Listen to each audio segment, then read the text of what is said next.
Então, vamos declarar aberta a 9ª sessão ordinária relativa ao 190º ano acadêmico.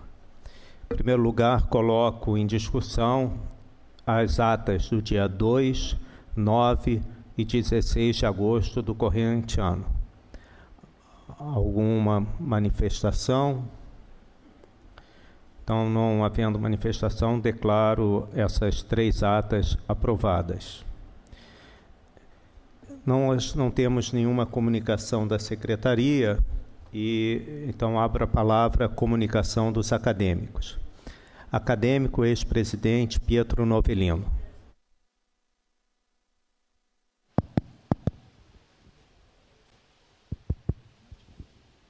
Senhor presidente, senhores secretários, senhores acadêmicos, senhoras e senhores convidados, especialmente aqueles que vieram a brilhantar o simpósio, que evidentemente vai ter continuação nessa sessão. Eu, em primeiro lugar, gostaria de fazer aqui um pronunciamento de saudade, que em 1982, a revista da Associação Médica Brasileira publicou um artigo que está aqui e que eu vou dizer: a Associação Médica Brasileira lança Dia Nacional contra o Fumo. E eu pronuncio agora esse episódio porque o presidente da Associação Médica Brasileira era o nosso confrade Mário Barreto Corrêa Lima. Isso teve uma repercussão enorme, toda a diretoria naturalmente colaborou, e 4 anos depois o presidente da República oficializou essa campanha contra o fumo. Portanto, então, recordar é viver. E uma homenagem aqui ao nosso Corrêa Lima. Em segundo lugar, senhor presidente, eu queria comunicar que participei de uma homenagem da Santa Casa de Misericórdia nossa, do Rio de Janeiro, a mais antiga do país, que homenageou a Santa Casa de Juiz de Fora. Evidentemente, todos acompanharam o episódio com o ferimento de um candidato à presidência da República, e houve essa homenagem precedida de uma missa com o coro do Teatro Municipal, e que um dos componentes da Associação Comercial do Rio de Janeiro saudou o seu presidente na missa, que é o doutor Renato Júnior, Renato Loures Júnior.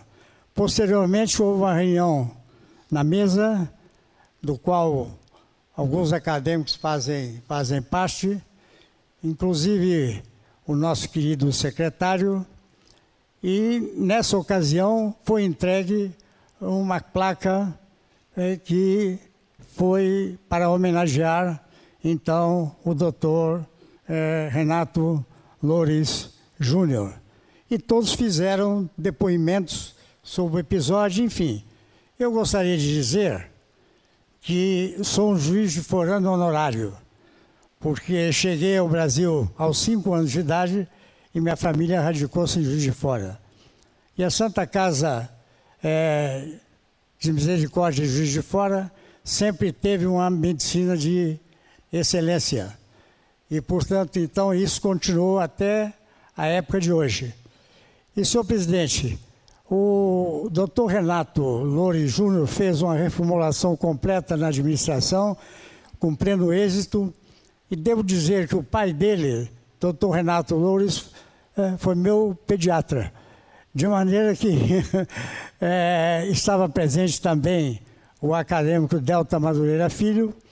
Solicitaram a várias pessoas componentes da mesa para dizer algumas palavras e solicitaram que eu falasse algumas palavras em relação à nossa Academia Nacional de Medicina. O que foi feito porque o pai dele, doutor Renato Loures, foi correspondente também da nossa casa. Muito obrigado, senhor presidente.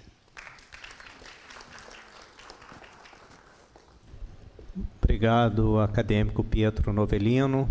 A palavra continua aberta à bancada acadêmica. Acadêmico Mário Correia Lima.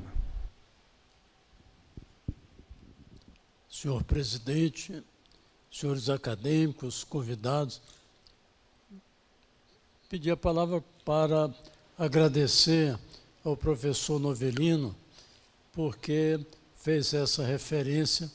Na realidade, estamos jogando fora nossos papéis e encontramos o jornal da UJAMB de setembro de 82 e lembramos desse episódio onde nós propusemos, convidando o Ministério da Saúde, Secretaria de Saúde de São Paulo, Municipal e Estadual, e onde foi, então, proposto esse Dia Nacional contra o Fumo, que, felizmente, 4 anos depois, veio a ser validado, embora no outro dia, 29 de agosto, por um decreto presidencial do então presidente José Sarney. E, para a maior felicidade de todos, essa campanha nacional contra o fumo funcionou de forma que hoje nós temos muito menos fumantes relativamente do que aquela época. De qualquer maneira, agradeço a lembrança do professor Novellino de ter relembrado esse fato. Muito obrigado, senhor presidente. Acadêmico Barros Franco.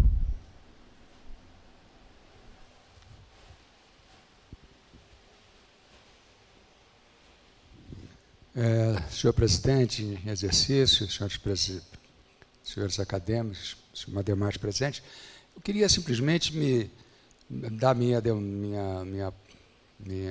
meus cumprimentos pela medida tomada em relação a essa campanha, em que realmente foi uma atitude, digamos assim, pioneira, importantíssima do Brasil. O Brasil hoje é um dos países que lidera a campanha anti-tabaco, com os melhores resultados. A época em que foi promulgada e aprovada essa campanha desenvolvida, o índice de fumantes no Brasil era na faixa de 32% a 35%, e hoje está na faixa de 12%.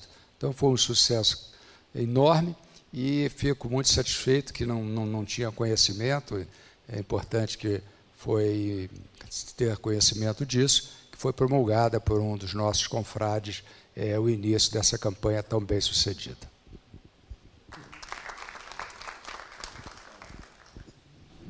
Mais algum acadêmico? Acadêmico Rubem Belfort. Também nessa linha, claro, além de dar os parabéns e lembrar sempre o papel do Marcos Moraes nessa história, a luta continua, né? Claro que a fumaça passou a ser socialmente pouco agradável, mesmo que seja uma fumaça não do cigarro, a sociedade já não aceita mais tanta fumaça como antes. Então a gente está vendo um ressurgimento agora importante, acho que é um assunto que vai ter que ser discutido aqui também algum dia, que é agora os derivados da maconha, não mais em cigarro, mas na comida, né? A quantidade de cervejas americanas e no Canadá, que agora ao invés de álcool põe produtos da maconha, é crescente, interessante e impressionante, até porque não tem legislação para isso, não tem bafômetro para maconha. E vai ter todo um sistema legal ser desenvolvido agora para essa nova batalha, ou pelo menos essa nova fase, né, da questão da sociedade e as drogas, né? Só um comentário, obrigado. Obrigado pelo comentário importante. Mais algum acadêmico deseja fazer uso da palavra? Não tendo mais nenhum acadêmico, vamos continuar o simpósio Doenças Inflamatórias Intestinais e Idiopáticas, que se iniciou hoje no período da tarde, com excelentes apresentações. Eu quero convidar para compor a mesa o acadêmico Eduardo Lopes Pontes e o honorário nacional Sender Mitsputin, que são os organizadores desse simpósio.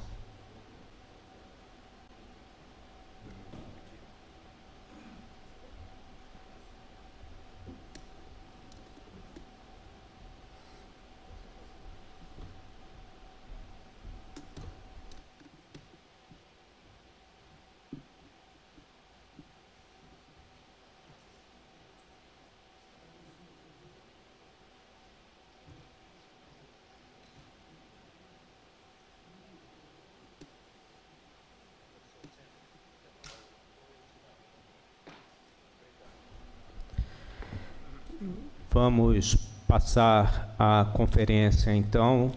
Tudo está ligado a tudo, inclusive as doenças inflamatórias intestinais, com o honorário estrangeiro Cláudio Fiocchi. Por favor, Cláudio.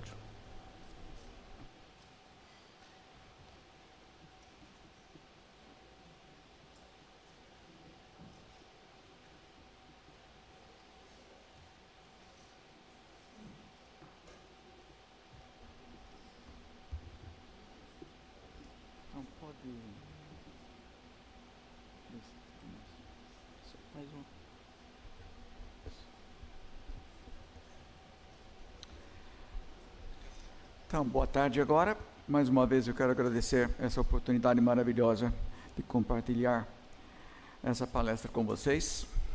E também quero novamente falar algumas coisas. Quando eu fui convidado pelo professor Pontes para dar uma palestra, eu pensei que essa não vai ser mais uma palestra sobre doença inflamatória intestinal, que eu considero, vamos dizer assim, rotineira, com informação que pode ser obtida em várias fontes. Aí eu pensei que devia fazer algo muito especial, porque a ocasião para mim é muito especial. Então eu pensei que a coisa melhor que eu podia fazer é oferecer uma visão completamente nova das doenças inflamatórias intestinais, e uma área que eu tinha estudado, que foi evidenciado na palestra que eu dei, a parte muito conceitual da doença como uma entidade global. A gente muda a orientação e interesse pessoal e profissional durante a vida constantemente.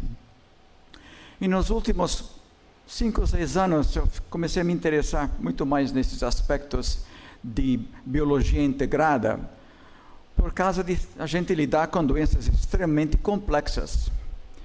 E tenho certeza que vocês vendo no painel essas coisas se mexendo, a vossa reação vai ser: o que é que o diabo que o Cláudio vai falar?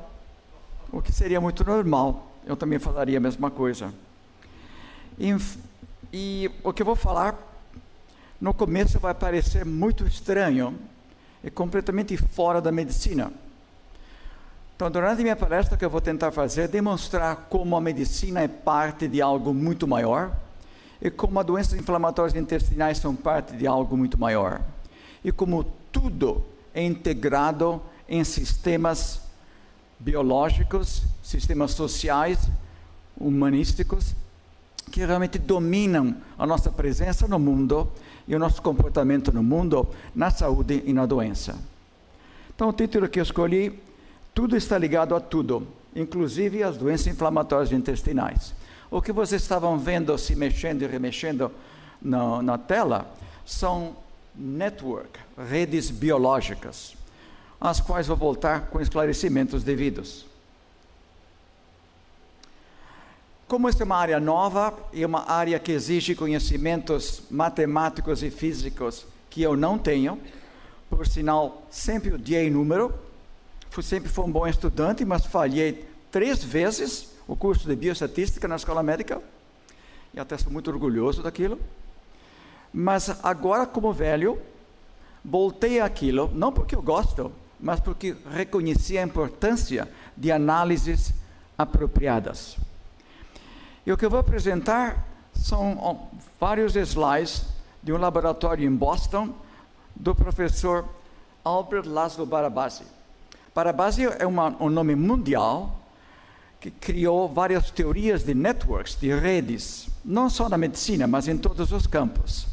E ele trabalha numa universidade que chama-se Northeastern University, onde tem pessoas que são todos mais ou menos genealoides, que conseguem pensar além da rotina como nós fazemos todo dia. E há 3 livros aí que foram a minha fonte de informação. O primeiro chama-se Linked, que significa conectado, ligado.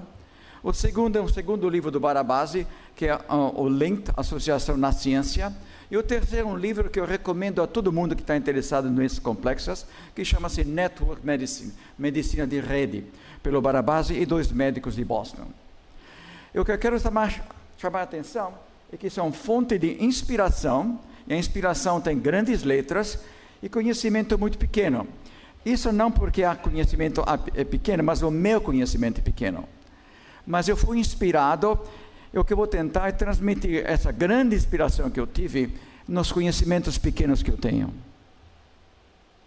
Então, quando a gente vê essas doenças complexas, doença inflamatória intestinal, a psoríase, a asma, a artrite reumatoide, a espondilite anquilosante, a esclerose múltipla, essas são todas as famosas IMID, Immune Mediated Inflammatory Diseases. São doenças que se manifestam com inflamação, a causa desconhecida, e nas quais o sistema imunológico é ativado de uma maneira autoimune ou não. A complexidade dessas doenças é que nós vamos abordar. Essa é uma frase do Stephen Hawking, um dos grandes gênios desse século, que faleceu esse ano, e ele falou: eu acho que esse século vai ser o século da complexidade. Por quê? Porque ele reconheceu como a nossa sociedade e os componentes da sociedade são altamente complexos. Nada é simples. Então vamos, por exemplo, perguntar quantos neurônios tem no cérebro. Tem entre 10 a 100 bilhões. Muito bem, é um número. Mas o que é mais importante, como é que esses neurônios funcionam? Como é que eles coordenam o nosso pensamento, o nosso conhecimento? Como é que a gente ativa em situações em que nós começamos a pensar, concluir e decidir? Isso é feito através de network, de redes. Vejam bem, é um esquema meio complicado, mas no desenho da esquerda, vocês veem umas bolinhas vermelhas, que a gente chama de nós. Umas bolinhas verdes, ou ligações, que são as correlações entre os nós, e os azul, a importância dessas ligações. Tudo que a gente faz em medicina é baseado nesses networks, nessas redes complicadas que determinam saúde e doença. Então, atrás, vou traduzir, apesar de tenho certeza que quase todos vocês vão entender, atrás de cada sistema complexo, nesse caso me refiro à doença, existe um network, uma rede, que define as interações entre os componentes da doença. Nas palestras que antecederam, nós vimos os vários fatores que levam às doenças. A gente tem que entender como esses fatores interagem para a gente entender a doença num nível muito mais específico. Vou dar um exemplo social. A Bélgica, país muito pequeno, na Europa, um país, mas tem duas línguas, a francesa e o wallon, o Dutch, o wallon que é o francês e o Dutch, o holandês, vamos dizer, quase. Tem duas populações separadas, mas é um país em que as populações vivem perfeitamente integradas, é um país de alto desenvolvimento socioeconômico e educacional.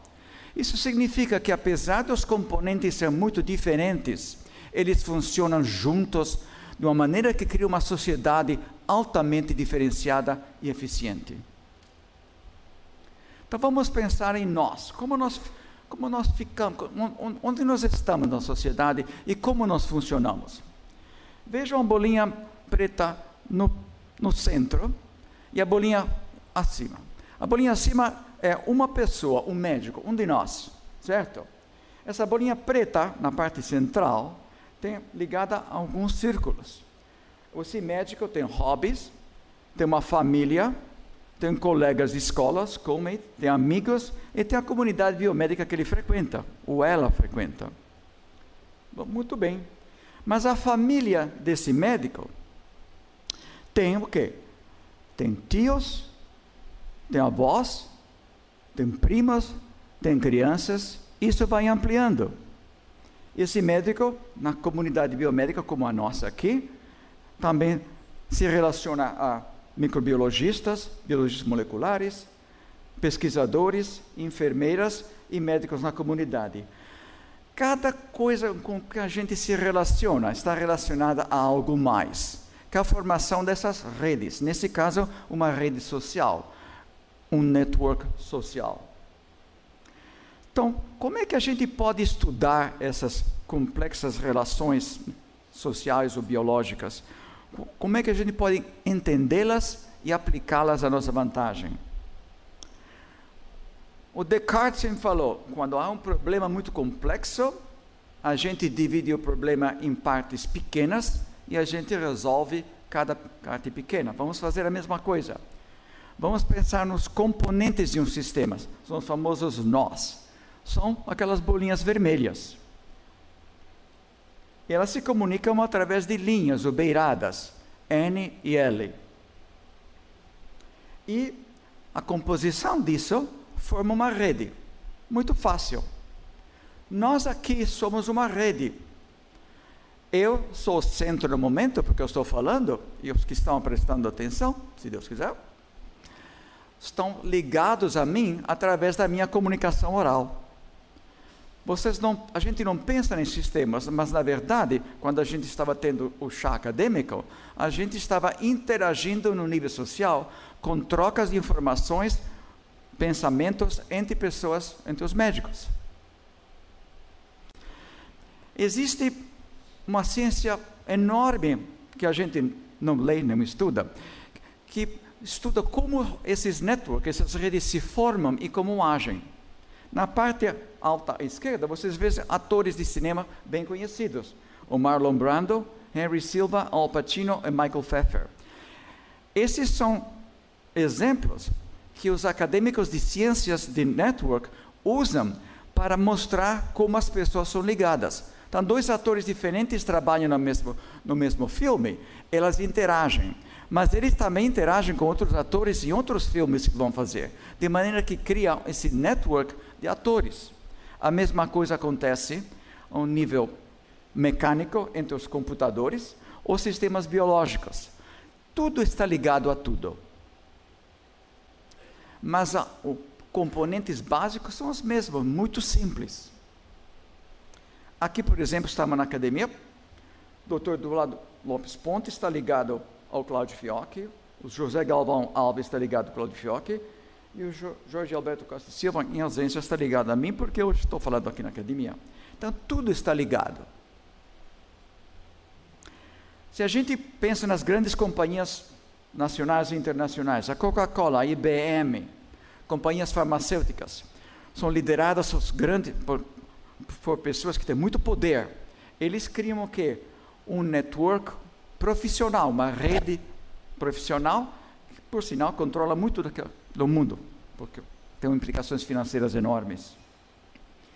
Se a gente transferir esses conceitos para a biologia, se a gente analisar todas as proteínas que interagem, nós temos um network de proteínas, como a esquerda. Se a gente analisar os metabolitos que a gente produz, a gente cria um network metabólico. Ou a gente pode criar um network genético.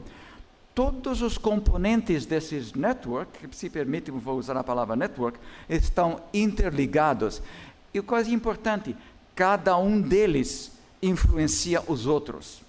Não há nada ou ninguém que funciona isoladamente nesse mundo. Nada. Então, como é que a gente pode estudar isso para a nossa vantagem, para estudar doenças particulares, no caso, doenças inflamatórias intestinais? Então, a gente precisa conhecer um pouquinho sobre desses networks. Existem vários tipos. O da esquerda é o Random Network. É um network que existe ao acaso, que não é estruturado. E, por incrível que pareça, os networks ocasionais são raríssimos na vida. Em qualquer nível, são raríssimos. O que quer dizer? Que a maior parte das ações pertencem a networks que são altamente estruturados. O segundo que vocês veem é um network centralizado. Todas as bolinhas se dirigem para uma só.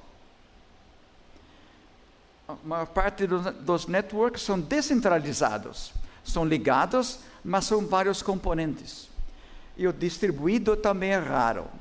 Se a gente pergunta quais desses networks têm relevância biológica, médica, são dois, o centralizado e o descentralizado. Isso foi provado estatisticamente, matematicamente e biologicamente já há muito tempo. Então, quando a gente fala em doença, a gente lida ou com network centralizado, eu vou dar um exemplo, ou descentralizado. Vamos dar um exemplo prático. Obesidade. A pessoa come demais. Esquerda, né? Excesso de ingestão de comida. O que acontece? A pessoa tem obesidade, tem diabetes, mas essas consequências se ligam a outros fatores. A um fígado gorduroso, a um câncer, aterosclerose, que são processos inflamatórios, cujos processos inflamatórios revertem e influenciam os processos, os componentes que iniciaram esse network. Então, vamos pensar em doenças inflamatórias intestinais. A gente pode conceituar doenças inflamatórias intestinais num network centralizado. O exemplo qual é? São aquelas crianças descritas recentemente que têm doença inflamatória intestinal muito severa nas primeiras semanas de vida, como, por exemplo, crianças que têm um defeito genético na interleucina 10 ou no receptor, a interleucina 10 sendo anti-inflamatória, ou gene não funcionando, a inflamação é liberada. Essas crianças podem ser curadas simplesmente controlando o centro desse network, porque é o único defeito que causa a doença. Infelizmente, os nossos pacientes comuns, como aqueles que o professor Galvão estava mencionando na discussão, não tem esse tipo. São doentes que têm os networks muito complexos, como essa network do adulto com doença inflamatória, no qual tem defeitos no Toll-like receptor 4, na interleucina 23, no fator de necrose tumoral alfa, na interleucina 1 beta e na MUC19. Então, o que nós lidamos na doença inflamatória rotineira são pacientes que têm muitos defeitos causando a doença, não é só um. E é por isso que a gente não consegue controlar a doença, porque a gente tem que atingir vários alvos. Esse é o slide que mostrei antes, dando o conceito de o centro, o hub, e a periferia. A mesma coisa, o network social, o nosso network social. Hoje em dia, na Academia Nacional de Medicina do Brasil, do Rio de Janeiro, o Cláudio Fiocchi é o nó central. Por quê? Porque eu estou falando e vocês estão ligados a mim através da minha apresentação. É tudo assim. Então vamos, por exemplo, por que a gente precisa de network? Porque as reações biológicas que causam as doenças são extremamente complexas. Esse é um estudo feito na Alemanha, em que os pesquisadores pegaram as células periféricas dos pacientes, as células T, as células B, os macrófagos, os monócitos, e perguntaram quantas interações existem normalmente entre essas células que mantêm o nosso sistema imunológico saudável. E eles detectaram 180 mil interações entre 460 receptores e 300 ligandos, os citocinas. Então, se o sistema imunológico na saúde exerce quase 200 mil operações, como é que a gente vai poder conhecer essas operações? Ou detectá-las? Certamente não vai ser fazendo uma por uma, estudando uma por uma. Não há gente, não há dinheiro, não há tempo para fazer isso. Então a gente tem que desenvolver métodos que permitam analisar essas quantidades maciças de dados. E aí volto à biologia dos sistemas, que são as ferramentas necessárias para analisar grandes dados. E aí vou introduzir agora o conceito de interactoma. O interactoma é uma palavra inventada em 1999 por pesquisadores na França. E eu vou ler embaixo à esquerda. O interactoma é definido como um network biológico com subunidades que são ligadas funcionalmente e fisicamente. Então a função existe porque há conexões físicas entre as várias moléculas. Traduzindo esse conceito para a medicina, esse conceito foi adotado pelo Barabasi e outros pesquisadores e se criou o conceito de network medicine. O conceito de interactoma foi desenvolvido em moscas.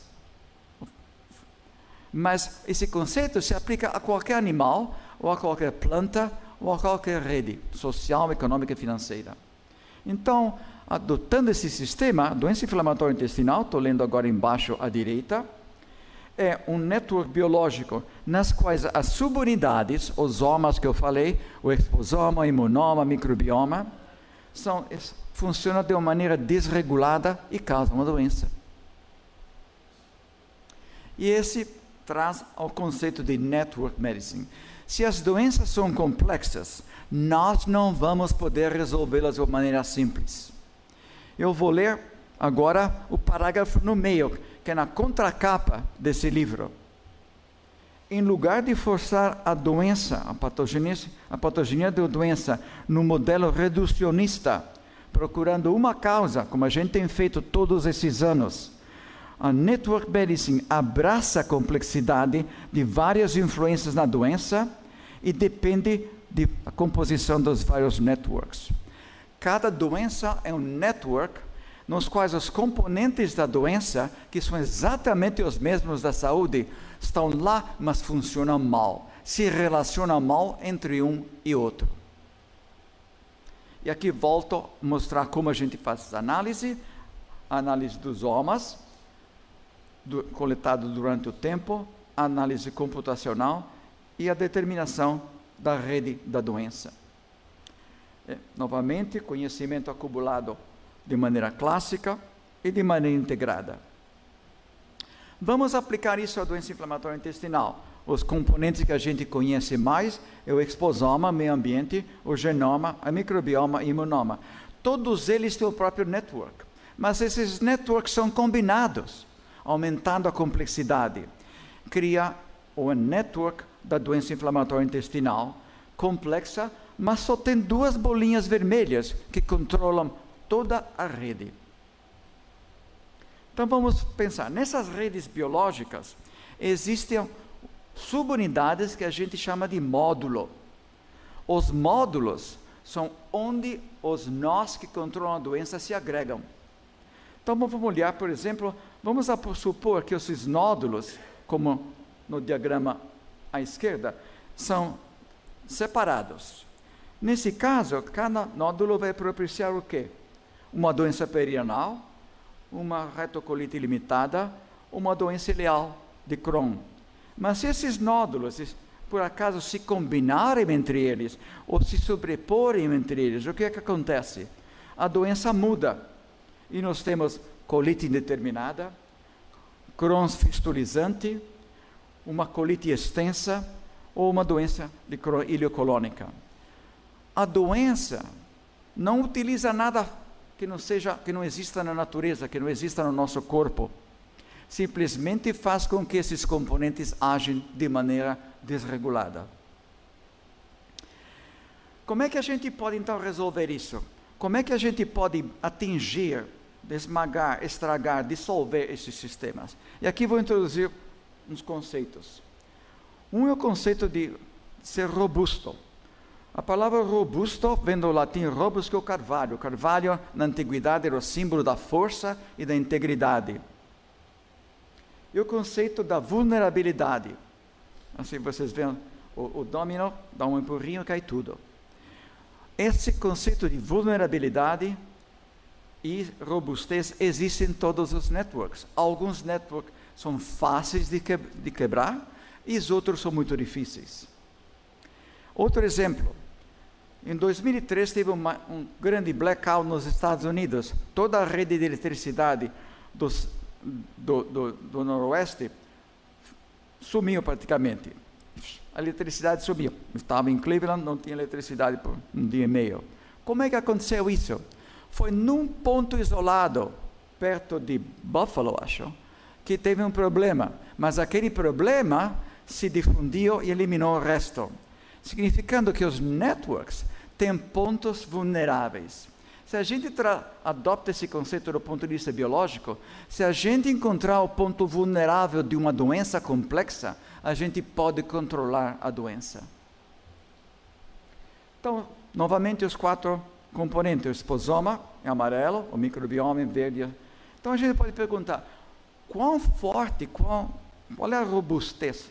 Quão robusto é o network da doença inflamatória? E quão vulnerável é esse network? Que significa o quê? Quão curável é essa doença? Então, vou dar um exemplo. Aqui está novamente a criança que tem o VEOIBD, o Very Early Onset IBD. A criança que tem praticamente uma doença inflamatória intestinal monogênica, ou monogenic-like, como se fosse uma doença. A doença é causada por um defeito genético único, certo? Nesse network eu tenho 25 nós, tenho 24 nós periféricos e um central. Aí começo a tirar os nós da periferia com minha terapia. Eu tiro 7 nós e fico com 18, e o network ainda está lá. Aí eu tiro mais, tiro 15, fico com 10 nós, e o network ainda está lá.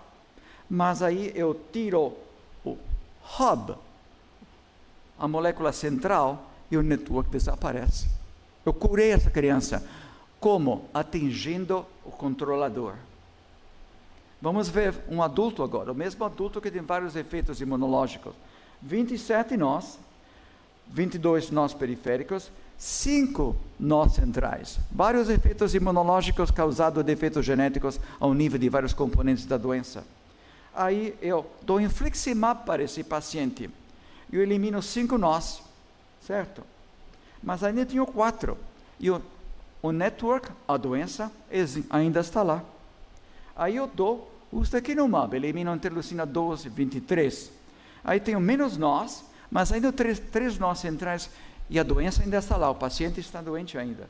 Aí eu dou anakinra, que bloqueia a interleucina 1, e elimino mais nós, mas a doença ainda está lá. Por quê? Porque ainda não eliminei todos os nós. Quando a gente trata os nossos pacientes com os remédios que rotineiramente a gente usa, a gente está fazendo exatamente isso. Bloqueia 1, bloqueia 2, bloqueia 3, sem bloquear quem controla a doença. E ainda nós não temos a capacidade de fazer isso ao nível prático. Mas existe a capacidade, na verdade, a gente pode utilizar metodologias para descobrir isso se a gente fizer System Medicine ou Network Medicine. Esse é um exemplo de todos os algoritmos que existem para a gente poder fazer biologia de sistemas. Há milhares desses algoritmos. E os algoritmos fornecem dados que a gente integra em computadores muito poderosos. E esses computadores localizam as moléculas que controlam o network e localizam o meio molecular. E esses computadores, associados com outros, podem criar drogas que são exatamente, molecularmente, aquelas que podem bloquear o controlador da doença. Então, o que a gente vai fazer no futuro próximo? Isso não vai demorar tanto quanto a gente pensa, porque o progresso vai muito mais rápido do que as nossas mentes. Então, eu coleciono soro, sangue, biópsias e fezes dos meus pacientes. Eu faço tudo quanto análise ômica que eu quero, metagenômica, metabolômica, proteômica, e crio o quê? Eu crio o subtipo molecular desse paciente. O que falta na nossa prática diária é fazer diagnósticos moleculares, não diagnósticos clínicos. Não há clínico que saiba tanto, ou que tem tanta experiência que pode fazer isso, porque não é acessível à nossa cabeça. Nós não temos a capacidade de fazer esse tipo de análise. Então, vou dar um exemplo de como isso é feito e por que tem que ser feito. Temos aqui 5 pacientes com retocolite ulcerativa. Todos eles têm a mesma extensão, todos eles têm os sintomas similares, todos eles vão no médico, e o médico, Dr. Galvão, Dr. Pontes, Dr. Heitor, fazem um diagnóstico. Muito bom. Cada um desses pacientes vai ter um diagnóstico molecular diferente, apesar de ter as mesmas manifestações clínicas. Cada classificação molecular desses pacientes vai ter um interactoma. Para cada classificação molecular, tem um interactoma. E os interactomas deles, que são o que controla a doença, são diferentes para cada paciente. Então eu pergunto para vocês, vocês estranham então porque o primeiro paciente responde a tioperina e anti-TNF, O segundo paciente responde o anti-TNF, o anti-interleucina 12 e 13. O terceiro paciente, outros remédios, porque todos eles são diferentes. Eu tenho um slide que tirei por causa do tempo, em que eu mostro flocos de neve. Flocos de neves, nunca na vida vão existir 2 flocos de neve diferentes, apesar de ser bilhões e bilhões e bilhões e bilhões. Cada floco de neve diferente estruturalmente. Os seres humanos são exatamente a mesma coisa. Cada ser humano é absolutamente único. Então, cada ser humano precisa do quê? Precisa de medicina, um tratamento que é bom para mim e para mais ninguém. Pode ser bom, mas não tão bom quanto para mim, porque nós somos únicos. Então, uma vez que eu tenho a classificação molecular, eu defino o interactoma, eu posso fazer um match, não sei exatamente como vou falar match em português, em que, uma vez feito, faço o match molecular, definindo a nova terapia que é específica para esse paciente com essa doença, e eu bloqueio completamente a doença, o network da doença, e restabeleço a saúde. Então isso parece assim, muito longe, etc., no futuro. O Cláudio está falando coisas que são interessantes, mas não vai acontecer. Isso vai acontecer muito mais depressa. E a pergunta se torna então, será que é a inteligência artificial que vai nos ajudar a fazer o diagnóstico? Vejam bem, a inteligência artificial da qual nós temos uma grande atração, ao mesmo tempo um grande medo, é criada por quem? Nós, seres humanos. Certo? O problema não é a inteligência artificial, é como utilizá-la. E se nós somos médicos conscientes, com os deveres para os nossos pacientes, nós temos que utilizar essa metodologia que nos ajudam a ser médicos melhores, porque a inteligência artificial pode funcionar melhor do que a gente. Se eu perguntar para vocês, quantos artigos de biomedicina são publicados num ano? Alguém me dê uma ideia. 12 milhões. Se eu perguntar para vocês, o cientista, o biocientista, o médico, quantos artigos lê em média num ano? 250. Então, como é que eu sei que a informação que eu preciso para ser um melhor médico não está lá? Eu não posso ler 12 milhões de artigos, mas a inteligência artificial pode armazenar aquela informação e processar e me dar respostas que eu não posso fazer como ser humano. O que eu estou falando parece o livro do Aldous Huxley, 1932, quando escreveu sobre esse mundo do futuro imaginário, em que a sociedade se comporta de uma maneira muito estranha. E a resposta, quando foi publicada em 1932, foi geral. Isso nunca vai acontecer. Isso é uma fantasia do autor. E a gente sabe que a gente vive num mundo muito além do que o Huxley escreveu em 1932. Isso vai acontecer também na medicina. E para a gente melhorar a doença inflamatória intestinal e dar realmente curas, não tratamentos, a gente tem que ter esse approach, que requer o quê? Aceitar psicologicamente o fato que nós temos limitações e que temos que desenvolver tecnologia que ajudam a complementar a nossa inteligência limitada. E é a nossa responsabilidade da comunidade de doenças inflamatórias intestinal no Brasil, nos Estados Unidos, no mundo inteiro, criar não o Brave New World, mas o Brave New Inflammatory Bowel Disease. Muito obrigado pela vossa atenção.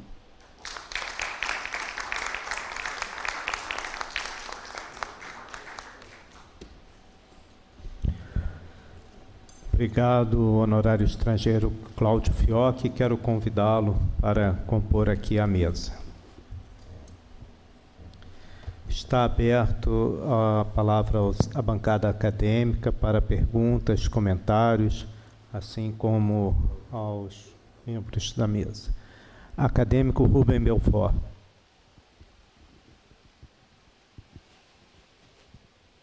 Excelente palestra, muito obrigado. Você podia contar para nós qual é a sua visão a respeito de como vai evoluir a questão de novos tratamentos e a questão das agências de saúde certificar ou não uma vez que provavelmente as clinical trials vão ser muito difíceis de ser feitas com essa personalização da medicina, principalmente levando em consideração os diferentes fatores e drogas menores. Eu sei que isso é um pouco nightmare, né? É realmente muito, novamente, é mais um exemplo de complexidade. Eu tenho uma palestra que eu criei para as BAD em novembro, que é o futuro da terapia de doenças inflamatórias intestinais. O jeito que eu vejo é o seguinte: os biológicos vão continuar a ser usados por mais ou menos uma década. Nesse período, as pequenas moléculas vão ficar mais definidas, mais poderosas, e nessa mesma época, nos próximos 10 anos, os tratamentos dietéticos vão ser realmente levados a sério. Enquanto isso, o que acontece? Os tratamentos ao nível epigenético vão começar a ser implementados. Drogas epigenéticas são drogas que modificam a estrutura da cromatina, e mudando a estrutura da cromatina, muda a expressão genética. No campo da oncologia, drogas epigenéticas já foram começadas a ser usadas, mas de uma maneira não específica, como os nossos anti-inflamatórios dos 40, dos 50, dos 60. Mas há metodologias, eu conheço pessoas fazendo isso, e que podem selecionar enzimas.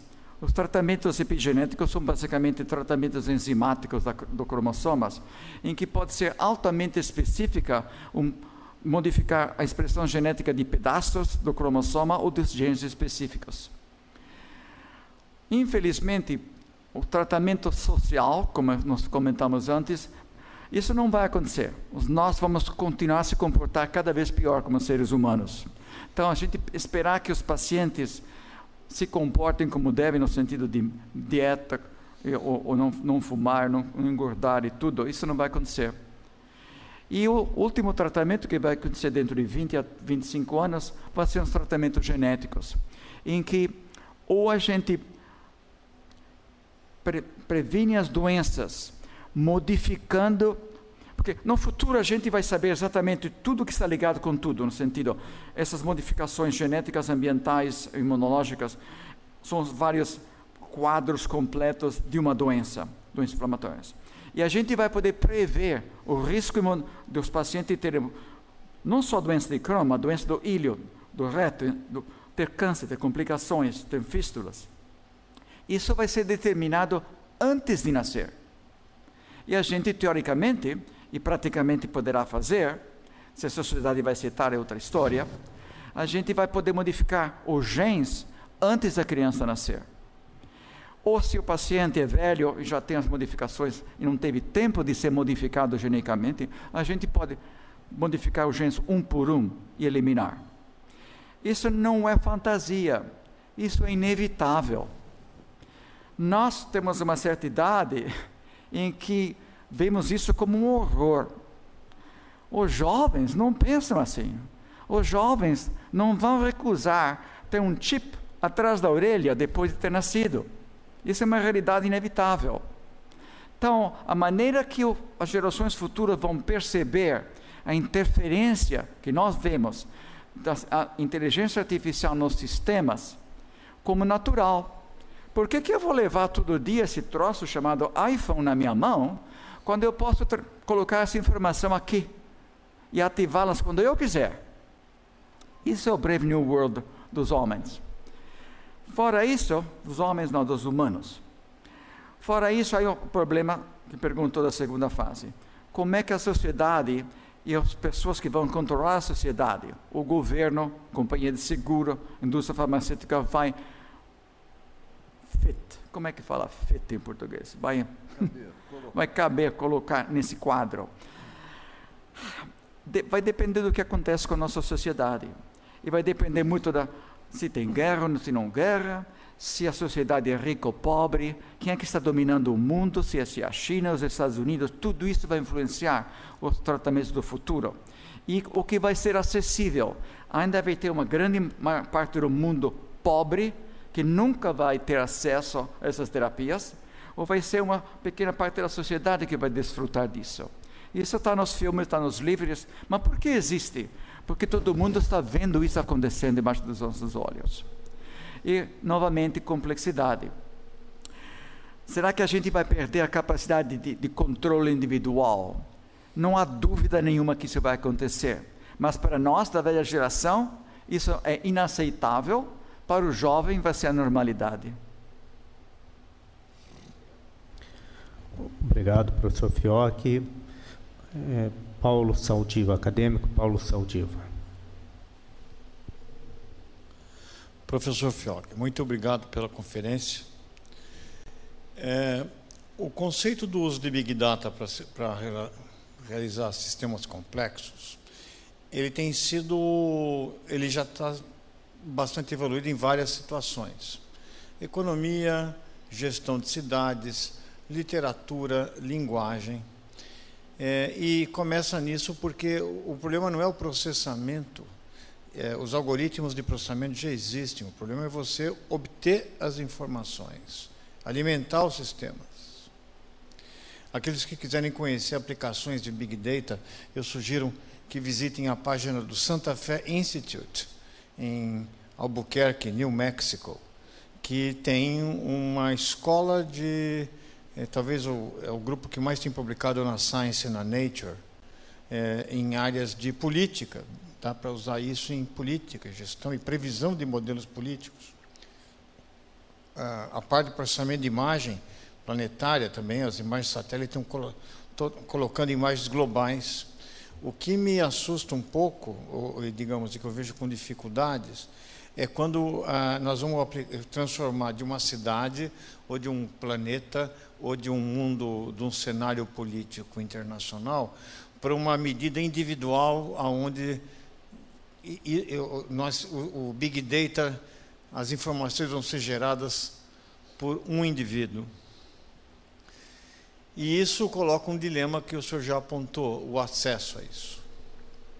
Eu não tenho medo de um sistema de inteligência artificial impedir que sejamos médicos.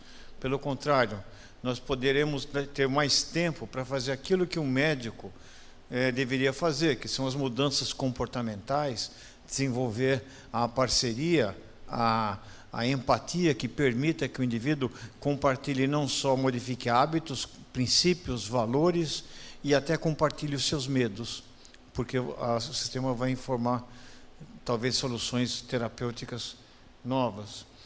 Mas eu vejo o problema do acesso.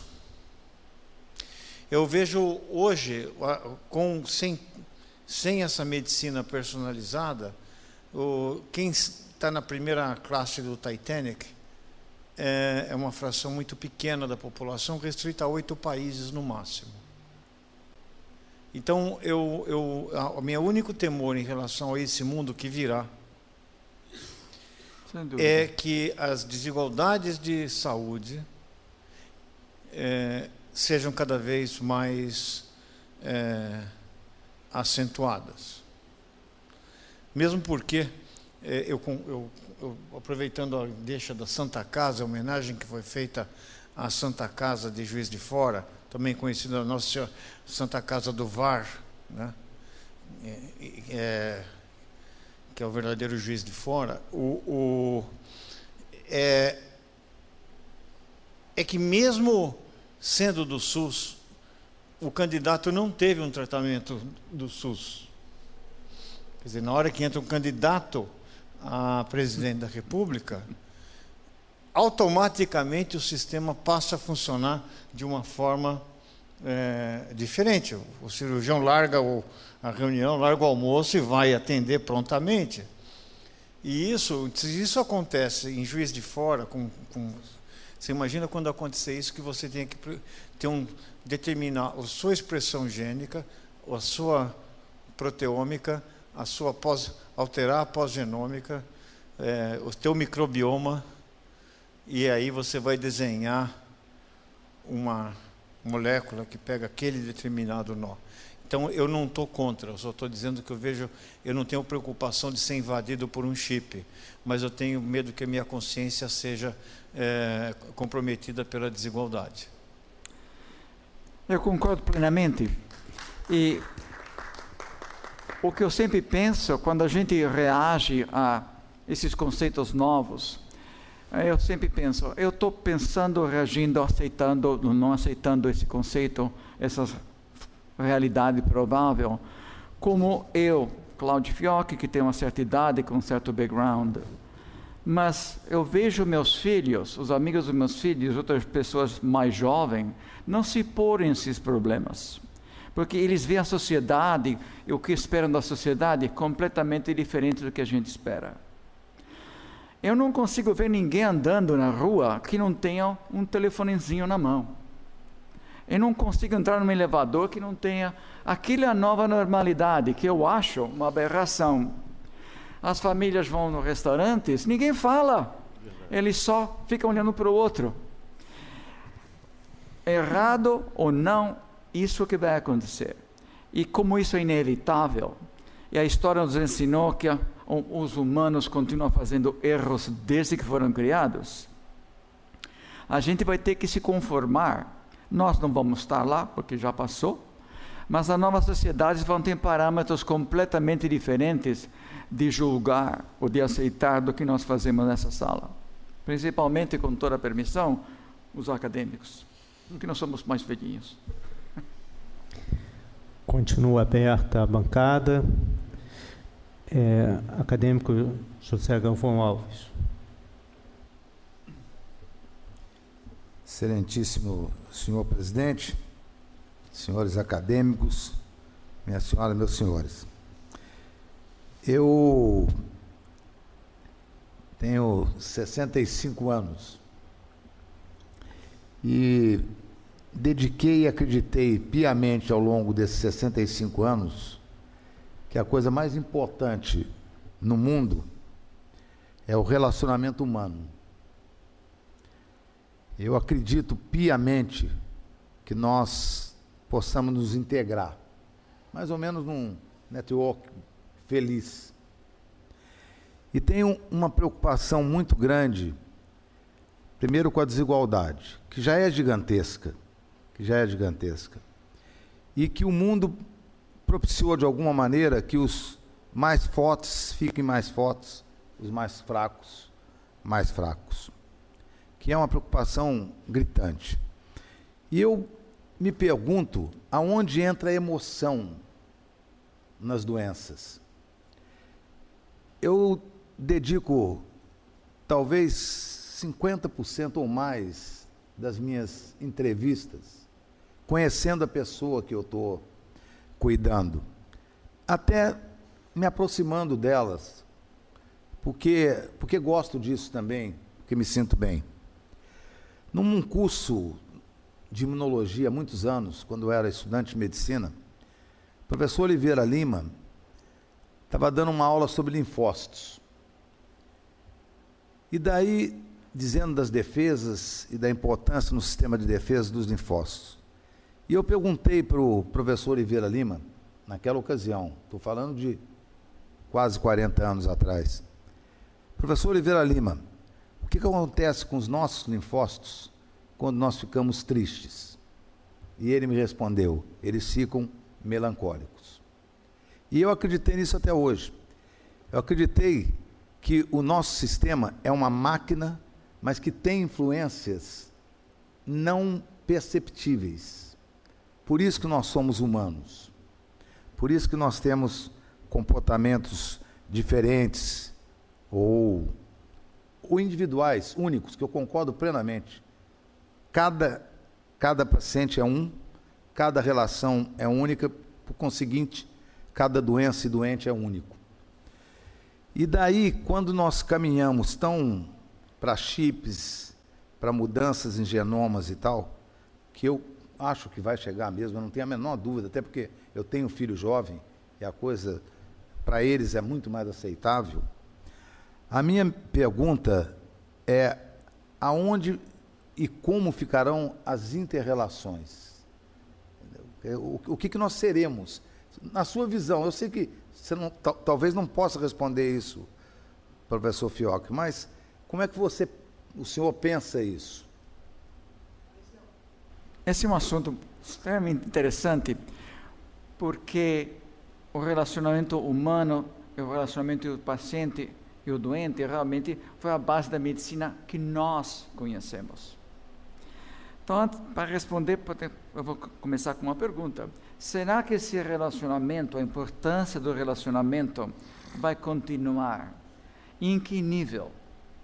Quando vejo os jovens, meus filhos estão ficando 40, pessoas mais jovens, a impressão que eu tenho, talvez, é que para eles o relacionamento e a mão, o abraço consolador não é tão importante como era para os nossos pacientes e para nós, quando somos médicos. Eles aceitam a tecnologia de uma maneira tão mais ampla e aberta, e não quero um tapa nas costas, me dá a pílula. E acho que o futuro, infelizmente, pelo menos para nós, vai ser assim. E então talvez não haja necessidade de ter essa componente da nossa medicina mais. Suponhamos que realmente um dia, acho que vai acontecer, nós vamos antecipar todas as doenças possíveis que esse ser humano que vai nascer daqui a uma semana tem, e a gente corrige tudo. Teoricamente não haverá necessidade de médico. Por que o paciente vai ficar doente novamente? Vai ficar doente novamente, sabe por quê? Porque a gente vai continuar a mudar o mundo. As doenças inflamatórias intestinais e outras doenças talvez desapareçam antes da gente entender a causa. Mas a gente não precisa entender a causa para tratar se a gente sabe onde intervir. Então, tem problemas humanísticos e problemas profissionais técnicos que se misturam. Os jovens já não sentem a falta. Eu nunca vi uma criança na mesa falar: ô pai, fala comigo, eu estou jantando com você.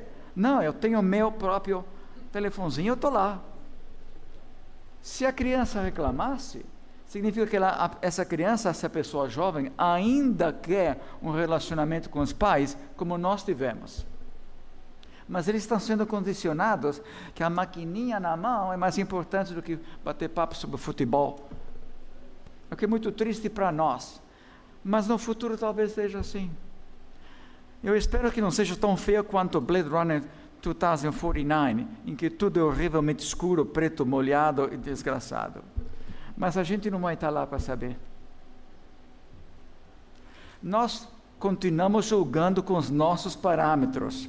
Os parâmetros dos jovens e do futuro vão ser completamente diferentes. Se alguém tivesse, quando estava na escola médica, me formei 50 anos atrás, alguém tivesse falado para mim: ô Cláudio, um dia você vai tratar a doença de Crohn. Eu falei: o que é Crohn? Não tem Crohn aqui? Um dia você vai dar um anticorpo contra o fator de necrose tumoral e vai injetar proteína para tratar esse paciente. Qual seria a minha resposta? O que você está falando? Essa loucura, essa imaginação. Hoje é a nossa rotina. As nossas rotinas mudam cada década. A nossa aceitação da realidade muda. Então, aproveite os seus relacionamentos com os seus pacientes agora, porque acho que vão dever cada vez mais. Vamos ver. Continua aberta a palavra. Eu vou abrir a palavra aos convidados. Se alguém desejar fazer um comentário ou uma breve pergunta, só levantar o braço e se apresentar. Eu gostaria, se me permite, pois não, que alguém jovem levantasse e falasse alguma coisa. Que vocês ouviram a bunch of old people, um monte de velhos, honestamente, falando da nossa percepção. Eu quero saber como é que vocês veem o vosso futuro e o vosso futuro como paciente ou como médicos. Deve ter alguém jovem aí, certo? No Brasil é muito difícil engajar os jovens na conversa, principalmente num ambiente assim. Vamos lá, não tem medo, ninguém vai morder, ninguém vai falar nada, ninguém vai... Né? Vamos lá. Acadêmico Paulo Saldivo. Talvez eu não devesse falar no microfone, que tenho medo de falar bobagem alto. Mas não tenha medo não. É que no Brasil, todo aluno, quando perguntado de alguma coisa, um jovem, num ambiente como o nosso, ele transforma-se rapidamente no mamífero mais silencioso depois da girafa. A diferença é que a girafa não desvia o olhar quando perguntada e eles desviam, mas talvez a gente possa pintar um clima de afetividade e empatia e eles falem. E é por isso que eu perguntei para eles, porque eu sei que ninguém vai, mas devia. De vez em quando aparece algum corajoso que levanta e fala alguma coisa. Professor Fioc, eu concordo plenamente e me assusta um pouco essa previsão sombria, mas de uma certa forma, se a gente pensar, isso já está acontecendo. Né? Já existe uma interposição de tomografias, ressonâncias e etc., entre nós, médicos, e os clientes. Né? E os clientes muitas vezes chegam dizendo, eu quero fazer uma tomografia, eu quero fazer uma colonoscopia, eu quero fazer, sei lá, a IA que for, né? Porque ele se sente talvez mais seguro e é um pouco aquela coisa do eu quero o resultado, né?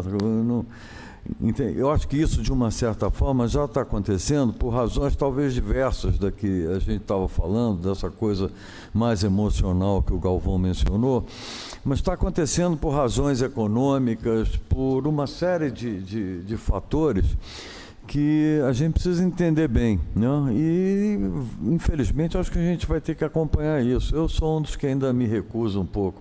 Eu gosto de conversar, eu gosto de palpar o doente, eu gosto de fazer esse tipo de coisa, porque foi assim que eu aprendi, e eu não sei fazer medicina diferente. Mas eu entendo, e cada vez mais eu vejo que isso já é um fenômeno que está acontecendo. Eu fico imaginando minhas filhas e o futuro, netos, etc., como é que isso realmente vai ser.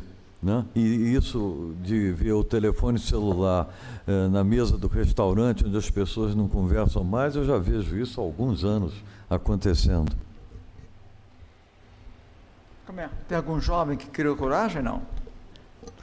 Isso, vamos lá, levanta e vem aqui. Vou até rápido. Não, eu quero ver a pessoa corajosa aqui na sala. Por favor, apresente-se, tá? Diga seu nome, de onde você é. Olá, boa noite a todos. Agradeço imensamente a oportunidade da gente estar aqui discutindo esse tema.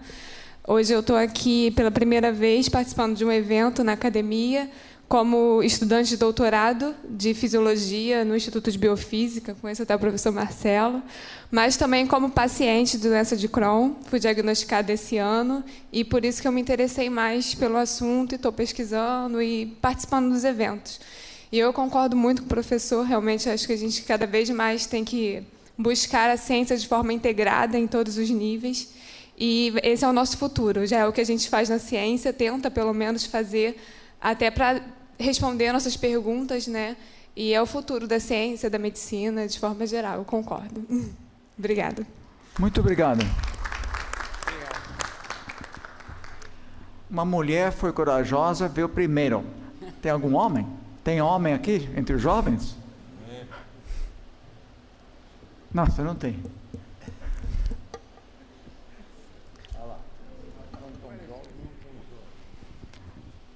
Menos jovem, mas é homem.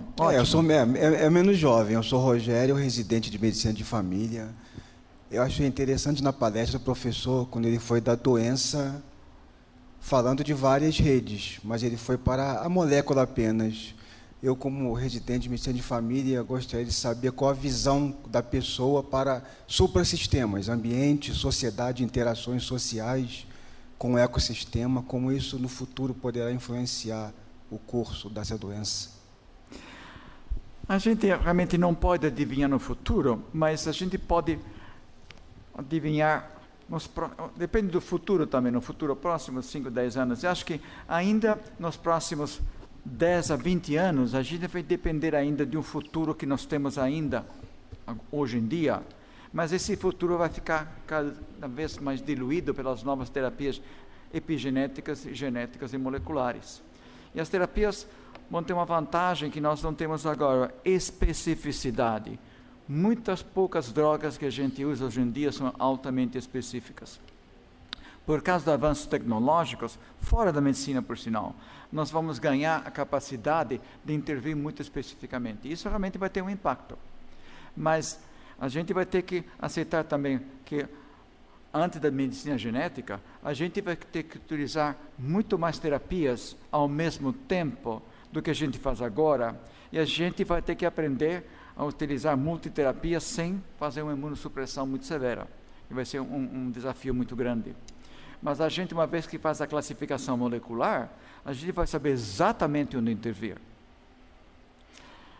Nos Estados Unidos tem uma série de estudos que chama-se ATLAS, ATLAS, que são pagos pelo NIH. E eles fizeram isso em câncer. Tem um Atlas do câncer de cólon, próstata, cerebral e tudo. E eles mostraram claramente que a classificação clínica, a classificação histológica e a classificação molecular não tem nada a ver uma com a outra. A gente faz um diagnóstico baseado no livro de medicina, doenças inflamatórias. Pacientes apresentarão com esses sintomas de dor de barriga. Não é todo paciente que tem isso, é ou não é? A gente já sabe disso. Por quê? Porque o que está causando doença ao nível molecular é diferente. Uma vez que a gente tem aquelas bolinhas todas alinhadas, aí nós vamos ser médicos muito melhores. Mesmo na medicina de família.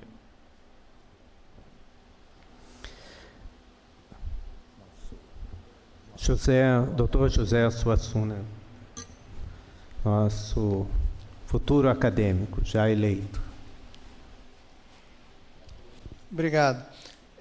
Eu queria fazer 2 comentários. O primeiro e uma pergunta, um comentário e uma pergunta. O primeiro é que eu continuo acreditando, acho que tem as histórias lá do Verghese, né, na importância do toque e do contato e da relação humana. Porque mesmo que haja um algoritmo que eventualmente estabeleça um diagnóstico preciso, tem que ter uma interface entre esse algoritmo e a pessoa humana, que a gente pode até modificar a nossa atuação como médico, mas ainda vai ter que ter essa interface, né? Hoje mesmo eu vi uma senhora que tinha um câncer de rim absolutamente claro, mas ela queria ouvir de uma outra pessoa que ela realmente precisava passar por uma cirurgia. Então, a gente vai precisar ter essa avaliação humana. Esse é o comentário. A pergunta, na realidade, é que embora o assunto tenha sido abordado como uma forma de rede, no final, quando se chegou à história de ter um alvo molecular específico, ou vários alvos moleculares específicos, a gente acaba caindo num determinismo reducionista, em que a gente imagina que tenha 3 ou 4 ou 5 ou 10 nós moleculares para que a gente atue. E isso talvez se aplique para determinado grupos de doença, como câncer, como doenças com base em autoimunidade. Mas tem muitas doenças hoje em dia que a gente não acredita que haja provavelmente somente um alvo, mas sim, são na realidade variações randômicas dos nossos polimorfismos, que não necessariamente configuram um alvo específico ou um problema específico, né? E, como se falou das 180 interações possíveis, milhões de interações possíveis, se a gente considerar esses polimorfismos, o número possível de interações é muito maior do que esse. Eu queria que o senhor abordasse a história do polimorfismo versus o defeito genético específico. Sim, eu entendo. Eu acho que mesmo problemas simples vão ter várias causas ao mesmo tempo. Se a gente sair da medicina e a gente vê estudos nesses níveis, estão começando a ser cogitados para a medicina agora. Mas em outros campos, esses estudos já têm sido feitos nos últimos 20 a 30 anos. E, pelo menos de acordo com o Barabasi, que é a autoridade mundial no assunto, e tem várias pessoas no mundo inteiro, realmente todas as manifestações são complexas. Tanto ao nível social, humano, e médico, mas também ao nível econômico, financeiro e tudo. Quando eu mostrei aquele slide com todas as companhias, grandes companhias, a Merck Sharp & Dohme, Coca-Cola, IBM, todas elas funcionam em função da outra, porque o que eles produzem, naquele caso, afeta todas as outras companhias, e como essas companhias se comportam no mercado, afeta todas as companhias. Então, acho que, pelo menos por evidência naquele nível, mas principalmente evidência matemática, que no fim isso tudo é matemática, quase não existe sistema simples. E eu mostrei conhecimento pequeno, inspiração muito grande. Eu acredito que seja o caso. É uma coisa diferenciar a complexidade do problema, como a gente percebe que um problema pode ser simples. Um resfriado é um processo simples, certo? Vai passar daqui a 2, 3 dias. Mas, a verdade, todas as ações biológicas que aconteceram para ter um resfriado são muito mais complexas. Então, acho que a complexidade realmente domina a nossa vida. Acadêmico José Galvão. Você me entusiasmou. Eu acho que nem tanto o mar, nem tanta terra. Eu acho que é uma interação absolutamente necessária entre nós, físico e humano. À medida que nós nos aprofundamos aos estudos físicos, a impressão que eu tenho é que essas pessoas que se aprofundam demais ao físico, esquecem o humano. E esse é um conflito do ser humano. Quer dizer, como é que nós podemos nos tornar tão poderosos vendo nossos irmãos tão enfraquecidos? Como é que eu posso ter como origem da maior fonte de fortuna do mundo a indústria bélica, se nós não temos uma fonte mínima necessária para a indústria da fome? Esses conflitos não são físicos, esses conflitos não são genômicos, penso que não. Esses conflitos são conflitos da esfera emocional que eu acho que nós não conhecemos ainda. É só um conflito meu mesmo, por falar em conflito. Mas eu acho que isso, nós temos que resgatar essa parte humana. Porque na hora que uma pessoa fica realmente doente, essa parte humana eclode também.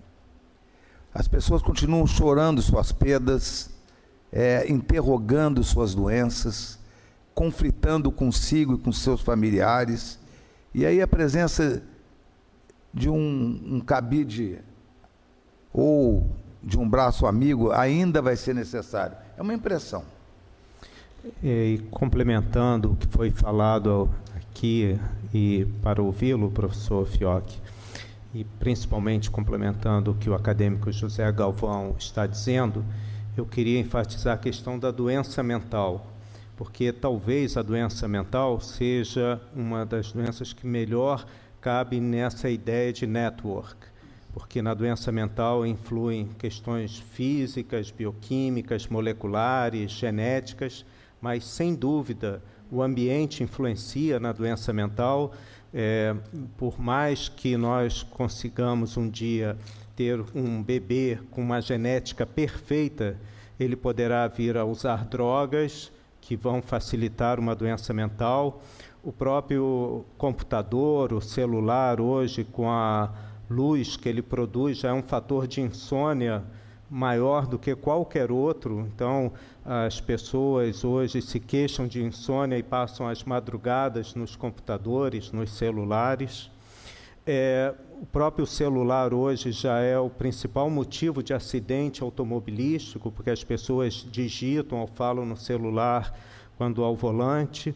Além do que um ser humano perfeito, inclusive na literatura, nessas que o senhor citou, como o Brave New World, ou 1984, são sociedades extremamente violentas.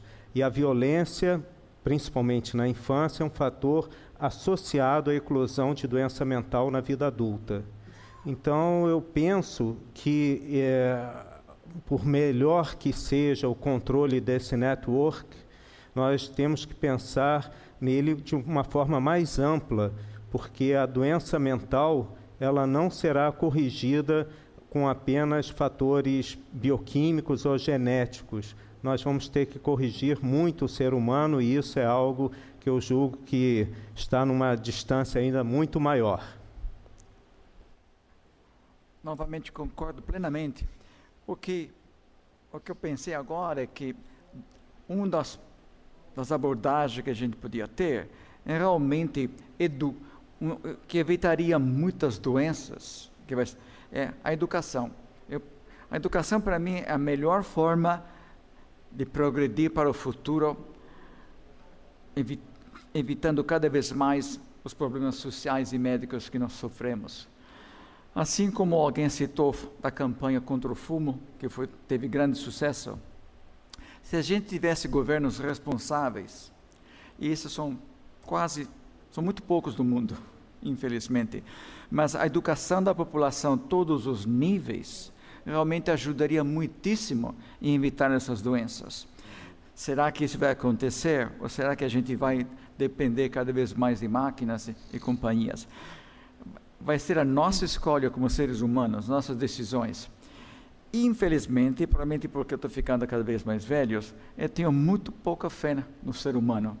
Simplesmente porque se vê o que acontece por aí. Eu espero estar errado. Quero